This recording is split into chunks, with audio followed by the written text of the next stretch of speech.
Yo, what's up, guys? This is the Lyric God, and I'm presenting to you the Wayne and Drake beef, lyric by lyric, sub for sub. At the bottom of this page, you will see a link connecting to what caused the beef. I'm going to start out with the easiest thing to show you, which is the Walt Disney angle proof.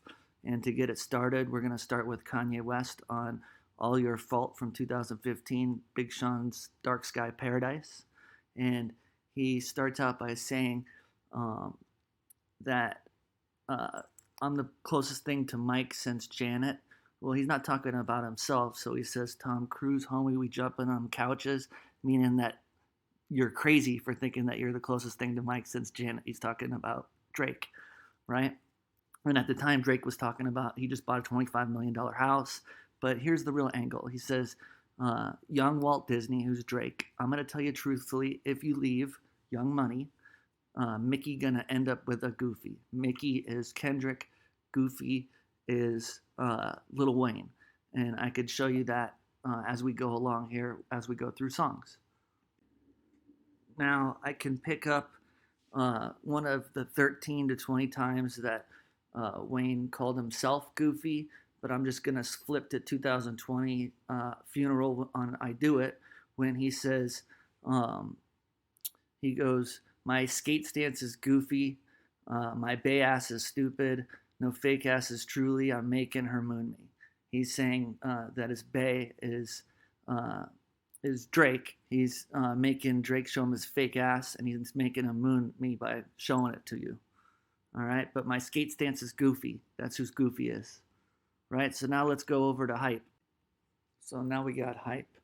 Hype is the key song that Drake really disses Wayne on, and nobody knew it was a diss track. A few people did, but they don't talk about it. They talk about it in code, and I'm going to explain it for you right now.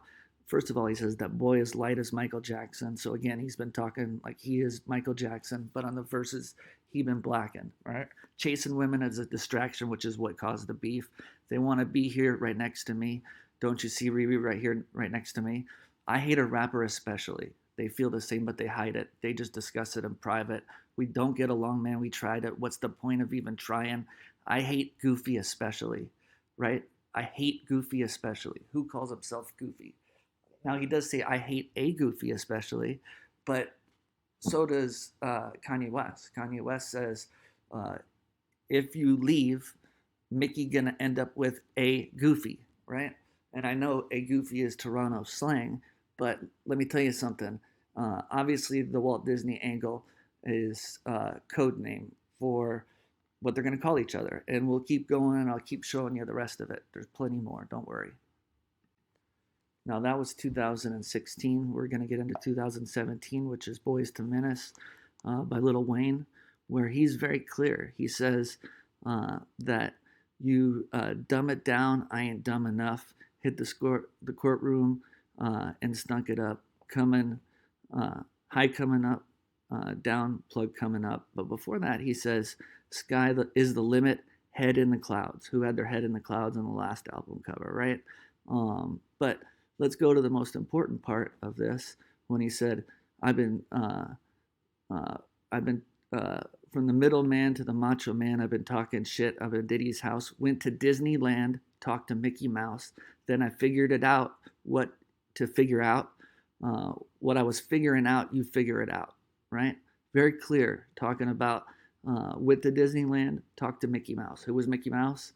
That's obvious. We went over that already. That is Kendrick. He's talking about bringing Kendrick on if Drake leaves, right? So Auntie on my telegram, that was Kanye West warning him that if he leaves, Kendrick Lamar is going to join Lil Wayne, which is actually what just happened. Kendrick signed with Universal Republic. Drake left Universal Republic, and Lil Wayne is on Universal Republic. So exactly what he warned him about is what happened. Now on to Is There More? And let me tell you, there is more. There's a lot more of the Walt Disney characters, but this is really the clincher for me, which makes it really obvious. Drake says, the boy is back in the booth, ready to tap into truth. Too many lyrics about houses and loot. Too many Walt Disney characters, mouses and goofs. Well, who are the mouses and goofs? We've already went over that. I mean, I love a challenge, but challenged by who? I'll let you bring 1,000 recruits. My peers are a talented group, but even if you take all their statistics and carry the two, even if you rounded up the numbers and rounded the troops, there's still nothing they could really do, which means he's saying he has the crown. But go a little bit further even when he says, yeah, as soon as this album drop, I'm out of the deal. Back at the house playing D'Angelo, how does it feel?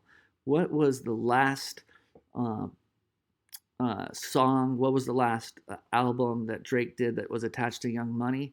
Oh, it was this album. It was Scorpion. This was the last one. So, what deal do you think he's talking about getting out of? As soon as this album drop, I'm out of the deal. Back in the house playing D'Angelo, how does it feel? Pretty clear, right? And then later he goes, is there more to life than going to trips to Dubai, yachts on the 4th of July, G5 soar in the skies? We'll get into G5s later. Uh, that's more of the current talk, but we'll get into that a little bit later. So that's the pause we're going to take from the Walt Disney angle. I think that's pretty clear, and I think you guys get that. Now we're going to move on to some back and forth subs between each other. I'm going to start with Guile Chester. This one's a really easy one. You guys shouldn't have any trouble understanding it or picking it up. He starts with talking about what the original beef was about. Again, check the link below, and you can hear it straight from their camp's mouth what the beef was about a long time ago. But he says,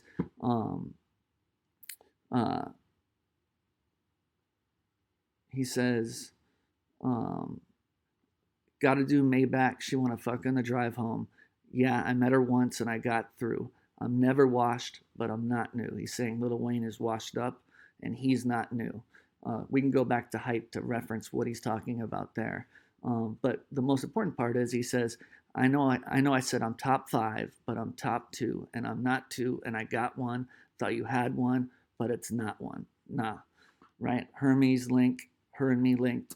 Ice blue mink, I'm a crip, right? Very clear.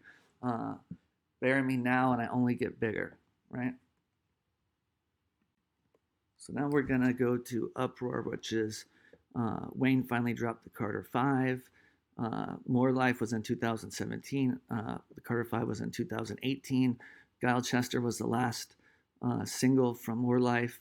Uproar was the first single from the Carter 5, and the first time he could publicly address it, not on a mixtape, right? So what was his lyrics on the first song? He goes, what the fuck though? Where the love go? 5, 4, 3, 2, I let one go. Bow, get the fuck though. I don't bluff, bro. Aiming at your head like a buffalo. Okay, well, what is he talking about? 5, 4, 3, 2, I let one go. Drake claimed he had number 1, right? Wayne saying he let number 1 go. Why? Because he was off the market with the Birdman case. But he said he's aiming at his head like a buffalo. If you go back to Can't Have Everything from More Life, you'll understand where the buffalo comes into play. And maybe we'll get into that at a later date. Now let's go to the second verse, right? Where he goes, get the fuck though. I don't bluff, bro. Aiming at your head like a buffalo. You a roughneck. I'm a cutthroat. You're a tough guy. That's enough jokes, right? So he's saying Drake ain't no tough guy. Stop talking tough. 5, 4, 3, 2, where the ones go. It's a shit show. Put you front row. Talking shit, bro. Let your tongue go. Money over bitches and above hoes. That's my favorite love quote, right? So he's saying where the ones go, right? Meaning views was ones busting out the plastic according to Drake, and More Life. How many number ones did More Life have? None, right? So it's very clear on what he's trying to say here.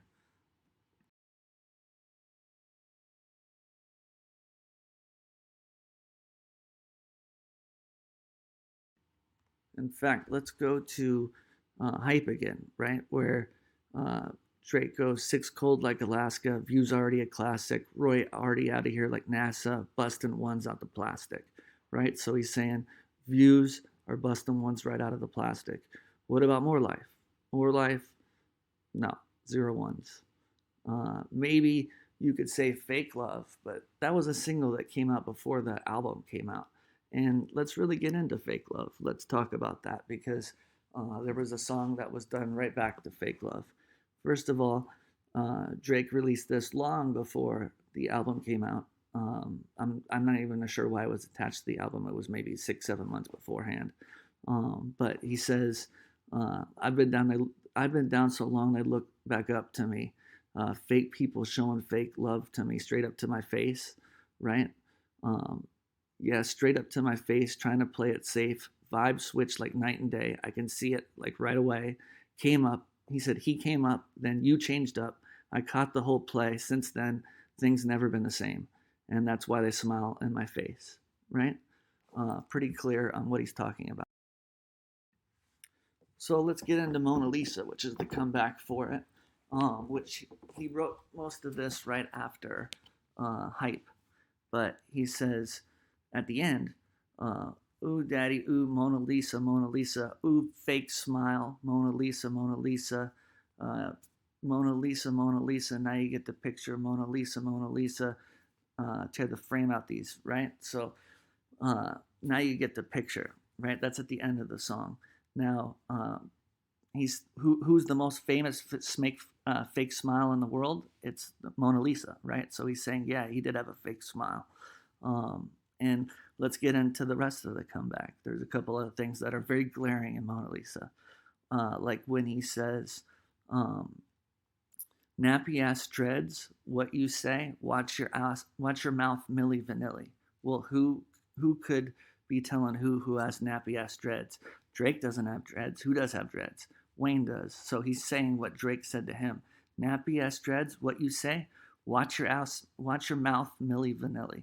Well, who's Milli Vanilli, right? Milli Vanilli was somebody who was on stage but didn't really sing the lyrics, right?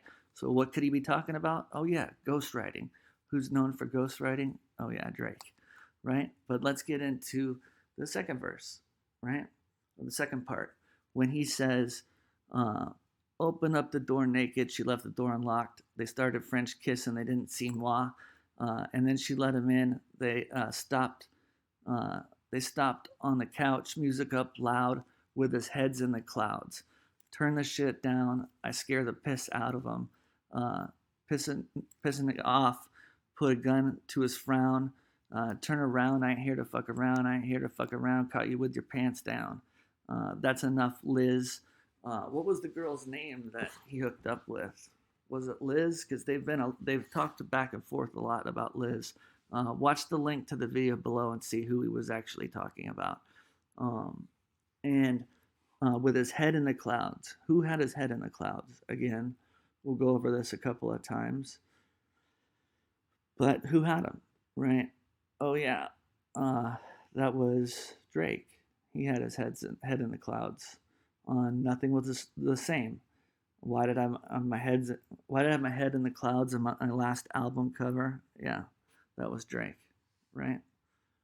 Well, I mean, I think this has been pretty clear. I have a longer video. This is just the shorter version.